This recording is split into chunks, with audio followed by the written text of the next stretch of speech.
हमारे हिंदू भाइयों, आपको भी खड़ा होना होगा अपना हक लेने के लिए।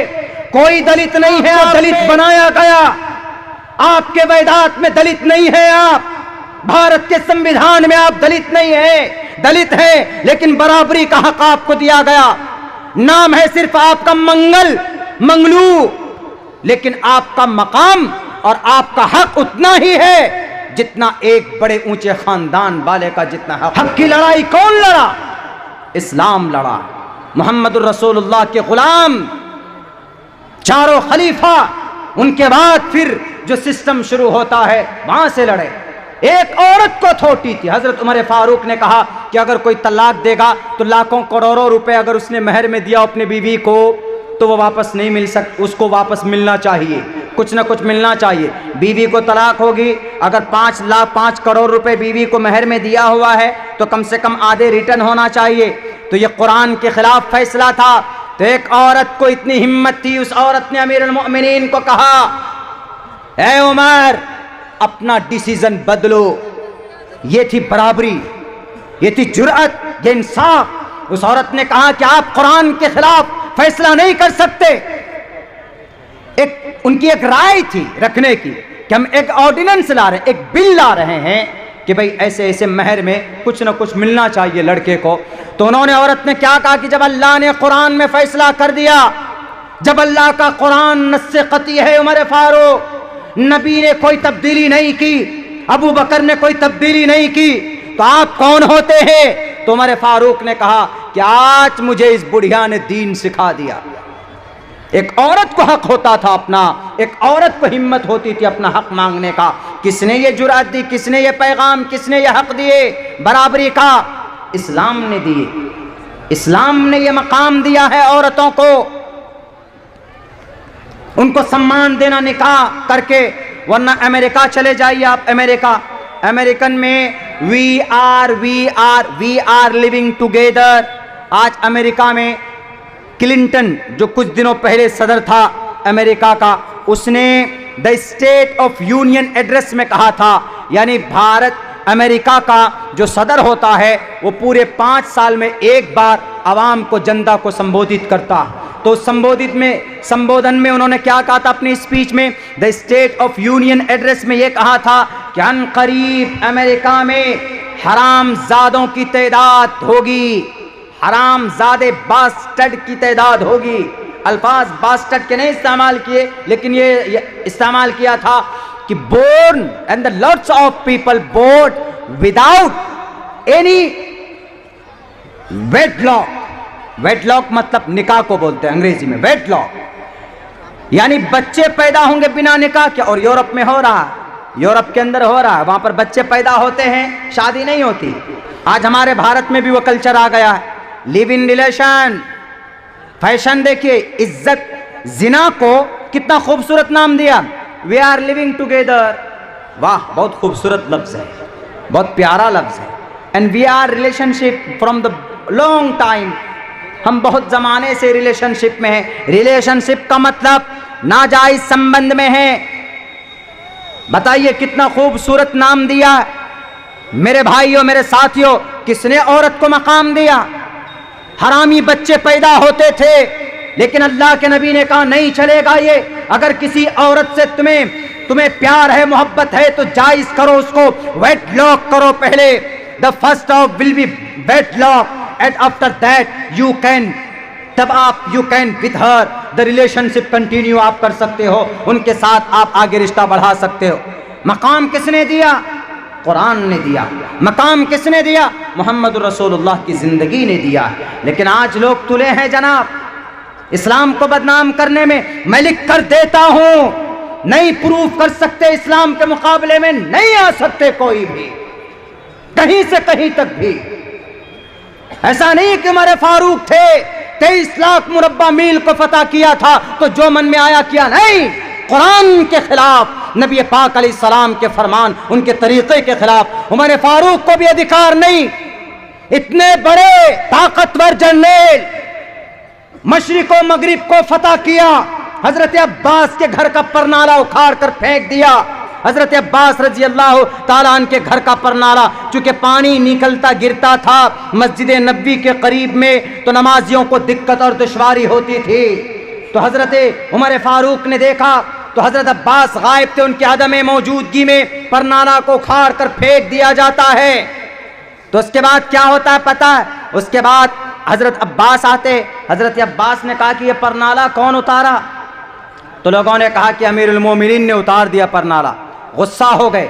कहाँ जाते हैं? सुप्रीम कोर्ट में गए। उस वक्त के सुप्रीम कोर्ट जज उबय बिन काब रज़ी अल्लाह ताला अन्हु सुप्रीम कोर्ट के जज थे, वो जस्टिस थे। वो उनके पास केस पहुंचता है। केस पहुंचने के बाद उमर फारूक भी हाजिर हुए। उमर फारूक के ऊपर केस हो गया। किन पर केस हुआ? अमीरुल मोमिनीन पर, जो हुक्मरान आला है। अगर आज किसी मंत्री के खिलाफ केस कर लो तो तुम्हारी तो डेथ मौत पक्की है। अगर आज के डेट में किसी नेता के खिलाफ FIR कर लो तो आज तो फिर आपका टॉलरेशन इतना होगा, आपको इतना टॉर्चर किया जाएगा कि मत पूछिए। जैसे हमको किया जाता है, हमको भी किया जाता है। हम नेताओं से वैसे भी टकरा जाते हैं कुछ। शायद मैं पागल हूँ क्या हूँ, लेकिन मुझे जो चीज़ समझ में नहीं आती है, हम जो चीज़ समझ लेते हैं कि गलत है तो गलत है, बस गलत है। मैं कहूँगा मर जाऊँगा ये गलत है तो गलत है। मेरे बाप भी, मेरी माँ भी कोई करे गलत तो मैं कह दूंगा कि अम्मी ये गलत है, अब्बा ये गलत है। We are not acceptable, this work is not suitable. ये ठीक नहीं, गलत है तो गलत। तो कहाँ गए? सुप्रीम कोर्ट गए। और सुप्रीम कोर्ट में चीफ जस्टिस ने यह नहीं कहा कि अमीरुल मोमिनीन आए जल्दी कुर्सी दो, नहीं, दूसरी केसों की हियरिंग चल रही है। वहां पर हजरत उमर फारूक बाहर खड़े हैं। 23 लाख मुरब्बा मील को फतह करने वाला अमीर, केस होता है उनके खिलाफ, बाहर खड़ा है, कोर्ट के बाहर खड़े हुए हैं। हिम्मत नहीं है कि अंदर जाए। चीफ जस्टिस ने कहा जब केस खत्म होगा, पहले जिसकी हियरिंग चल रही उसकी पूरी होगी। अमीरुल मोमिनीन को अंदर बुलाया जाता है। आइए क्या बात? अमीरुल मोमिनीन ने बोलना शुरू किया तो चीफ जस्टिस ने मना कर दिया कि no, not allowed to say anything, permission नहीं, आप खामोश रहिए, because this case is related to the Ibn Hazrat Abbas रजी अल्लाह ताला। उन्होंने केस किया है, पहले वो बताएंगे। तो हजरत अब्बास से कहा गया कि बताओ क्या है, क्या मामला है? उन्होंने कहा कि चीफ जस्टिस साहब, ओ माय लॉर्ड, हाँ, परनाला जो था हजरत अबू बकर के ज़माने में रहा, मोहम्मद रसूलुल्लाह के ज़माने में रहा, उन्होंने नहीं हटाया, इन्होंने हटा दिया। बुखारी और मुस्लिम के अंदर ये रिवायत मौजूद, इन्होंने हटा दिया। अब बताइए, तकलीफ हो रही, इसलिए हमको इंसाफ मिलना चाहिए। एक आम आदमी उस वक्त के प्राइम मिनिस्टर के खिलाफ केस लड़ रहे हैं। संजीव भट्ट ने क्या केस किया बेचारा? गुजरात के दंगों के मुजरिमीन को जेल में डालने के लिए उस बेचारे को ही उल्टे जेल में डाल दिया जाता है। इस्लाम इंसाफ को बनाता है, इस्लाम इंसाफ पैदा करता है। अमीर हो के कोई हो, उसको भी कटघरे में आना पड़ेगा। उमर फारूक कटघरे में खड़े हैं और साफ अब्बास कहते हैं मुझे इंसाफ चाहिए। मेरा वक्त हो चुका है, बस सिर्फ 5 मिनट चाहूंगा मैं।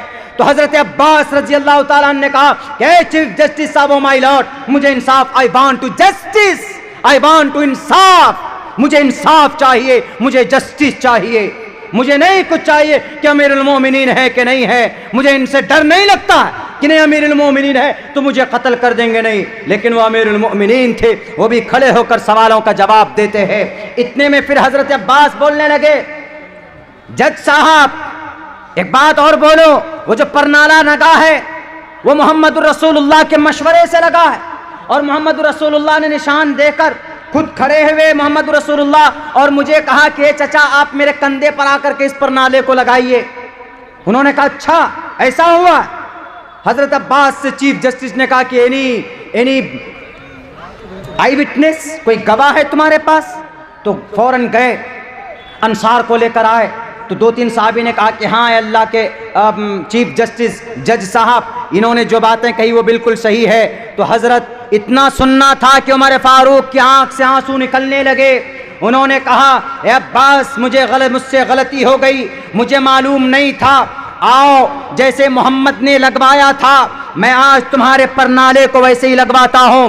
अमीरुल मोमिनीन 22 लाख मुरब्बा मील को फतह करने वाला, जिनका नाम सुनकर कैसर व किसरा के हम महल के अंदर लर्जा तारी हो जाया करता था, वो अमीरुल मोमिनीन खड़ा होता है। हजरत अब्बास को खड़े करते अपने कंधे पर और परनाले को सेट करते हैं, उस पाइप को लगाते जिससे पानी नीचे निकलता है। ये अमल देखकर हजरत अब्बास ने उनकी इस हरकत को देखकर, उनकी अदल को देखकर, उनकी इस इंसाफ को देखकर हजरत अब्बास ने उस घर के मस्जिद नबी के अंदर दे दिया। है कोई हुक्मरान ऐसा?